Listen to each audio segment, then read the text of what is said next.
ذاتی مفاد کے چکر میں معاشرے اور سماج میں خرابیاں پیدا کرتے ہیں، اور صرف ان کا مقصد یہ ہوتا ہے کہ ان کا فائدہ ہونا چاہیے۔ بہرحال تو میں آپ کے سامنے نقل کر رہا تھا کہ علی ابن ابراہیم ابن موسیٰ ابن جعفر اور اسی طرح سے ان کے بیٹے محمد، یہ دونوں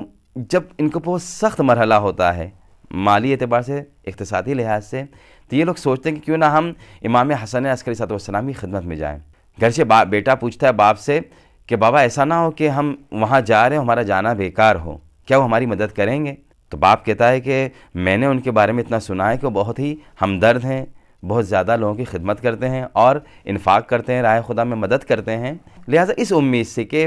کچھ ان کی مدد ہو جائے گی، یہ دونوں باپ بیٹے نکلتے ہیں اور سامرہ کا راستہ طے کرتے ہیں۔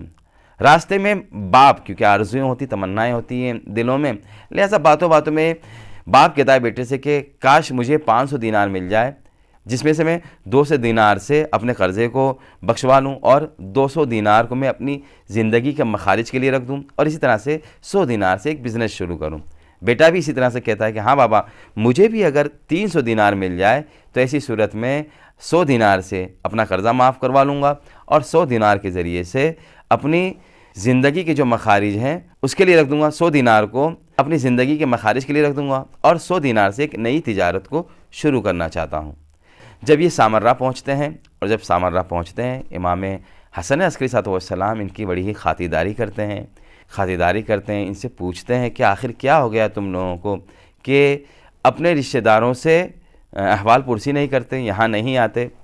یہ بھی جواب دیتے کہ یقیناً ہم قصوروار ہیں، ہمیں آنا چاہیے، رشتہ داروں سے ملنا چاہیے، ان سے ملاقات کرنا چاہیے۔ یہاں پر ناظرین ایک یہ بات بھی واضح ہو جاتی ہے کہ ہمیں اپنے رشتہ داروں سے صلہ رحمی کرنا چاہیے اور ان کے ساتھ اچھے سے پیش آنا چاہیے، جس طرح سے امام حسن عسکری صلی اللہ علیہ وسلم ان دونوں کے ساتھ باوجود اس کے کہ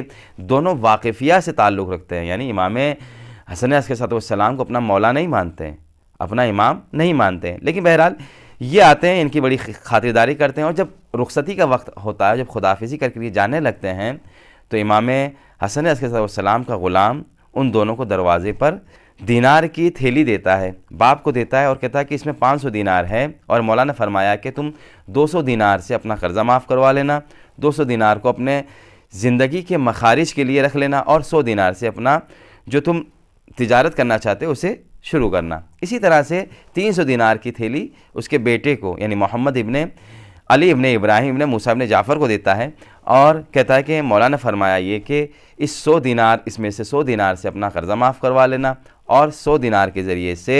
تم اپنا نیا بزنس شروع کرنا، اور 100 دینار کو تم اپنی زندگی کے مخارج کے لیے رکھ لینا۔ اور امام نے یہ بھی ہدایت دی ہے، اس کے بیٹے سے کہتے ہیں کہ امام نے یہ بھی ہدایت دی کہ تم جس شہر جانا چاہتے ہو تم وہاں ہرگز نہیں جانا، وہاں تم اپنے اس تجارت کو شروع نہ کرنا، بلکہ تم سورا کی طرف جانا، وہاں جا کر اپنی تجارت کرنا، تو تمہیں وہاں پر فائدہ ہوگا۔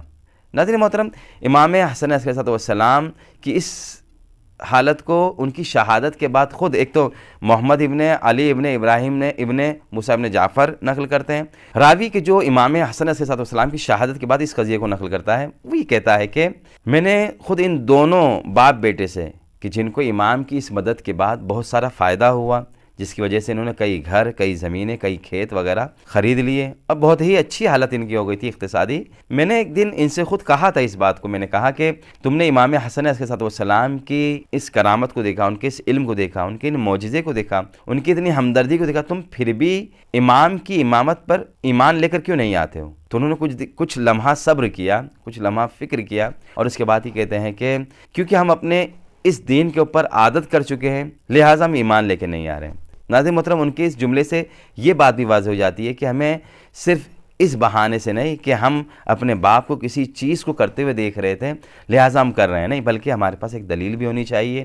اور ساتھ ساتھ میں آنکھ بند کر ہم ہر چیز کو قبول نہ کر لیں۔ تو ناظرین محترم، آج کے جلسے جو ہم نتیجہ نکال سکتے ہیں اس میں سب سے پہلا نتیجہ یہ ہے کہ ہم کو بہت محتاط رہنا چاہیے، اور صرف یہ نہیں کہ ہم اہل بیت علیہ السلام کے چاہنے والے ہیں تو ہم اپنی نجات کی فکر نہ کریں، ہرگز نہیں۔ ٹھیک اسی طرح سے کہ جس طرح سے ہم نے دیکھا کہ امام کاظم علیہ السلام کے خاص آدمی، خاص لوگ جنہیں امام نے خود معمور کیا تھا، کس طرح سے وہ بہک گئے اور انحراف کے راستے پہ چلے گئے۔ دوسری بات یہ کہ اگر ہم سماج اور معاشرے میں کسی بدعت کو رواج پاتے ہوئے دیکھیں تو ہمارے اوپر واجب اور فرض اور لازم ہے کہ ہم اس کی مخالفت کریں، ہم اپنے علم کا اظہار کریں اور معصومین علیہ السلام کی روایت پر عمل کریں۔ تیسری بات یہ کہ ہم یہ بھی دیکھیں کہ بہت سے ایسے افراد ہیں کہ جن کی وجہ سے خرافات یا بدعقیدہ پھیلتا ہے کہ جو معاشرے میں کسی خاص مقام اور منصب پہ بیٹھے ہوئے ہیں، کسی کے مالک ہیں، لہٰذا ہمیں اس کی بھی احتیاط رکھنا ہے کہ ہم کسی بھی چیز کو آنکھ بند کر کسی کی چیز کو قبول نہ کر لیں۔ اور ایک بات یہ بھی کہ ٹھیک اسی طرح سے جس طرح سے دوسرے ہمارے ائمہ معصومین علیہ السلام علم غیب رکھتے تھے، امام حسن عسکری علیہ السلام بھی علم غیب رکھتے تھے۔ والسلام علیکم ورحمۃ اللہ وبرکاتہ۔